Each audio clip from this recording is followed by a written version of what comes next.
Nagbabala ang NDRRMC ng red rainfall warning sa probinsya ng La Union at Benguet dahil sa matinding pag-ulan, posibleng mga pagbaha at pagguho ng lupa.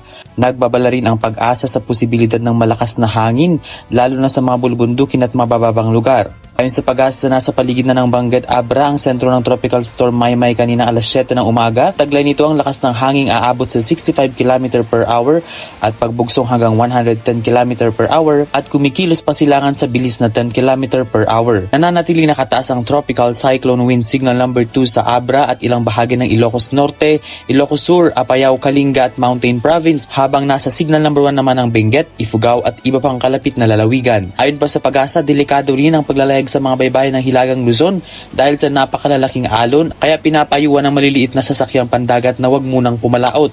Inaasahan naman patuloy na hihina ang bagyong Maymay habang tinatahak nito ang kabundukan ng Hilaga at gitnang Luzon at maaaring maging tropical depression ngayong umaga bago tuluyang humina sa hapon o gabi. Venpong sila para sa mata ng Agila, Northern Luzon, matatag, matapang, matapat.